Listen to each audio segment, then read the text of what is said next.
এক কোম্পানিতে ছিল এক পিঁপড়া। সে প্রতিদিন ৯টায় অফিসে ঢুকত। তারপর কারোর সঙ্গে সময় নষ্ট না করে সঙ্গে সঙ্গে কাজে বসে যেত।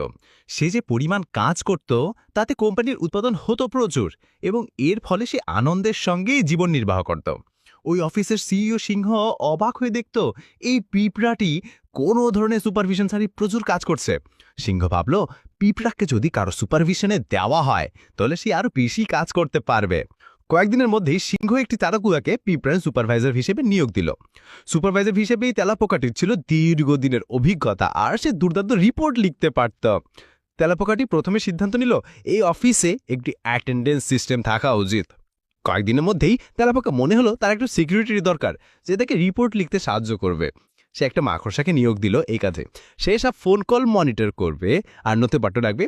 সিংহ খুব আনন্দ নিয়ে দেখলো যে তেলাপোকা তাকে প্রতিদিনের কাজের হিসাব দিয়েছে, আর সেগুলো বিশ্লেষণ করছে গ্রাফের মাধ্যমে। ফলস্বরূপ খুব সহজেই উৎপাদনের ধারা সম্পর্কে ধারণা নেওয়া যাচ্ছে, এবং সিংহ সেগুলো বোর্ড মিটিংয়ে প্রেজেন্টেশন আকারে পেশ করে ভাবা পাচ্ছে। সবাই খুব মনোমরা হয়ে কাজ করে। ঝিঝি পোকা পরিস্থিতি উন্নয়নে সিংহকে বোঝালো অফিসে কাজের পরিবেশ শীর্ষক একটা স্টাডি খুব জরুরি হয়ে পড়েছে। পর্যালোচনা করে সিংহ দেখতে পেল পিঁপড়ার বিভাগে উৎপাদন আগের তুলনায় অনেক কমে গেছে। কাজেই সিংহ কয়েকদিনের মধ্যেই স্বনামখ্যাত কনসালটেন্ট প্যাচাকে অডিট রিপোর্ট এবং উৎপাদন বাড়ানোর উপায় বাতলে দেওয়ার জন্য নিয়োগ দিল।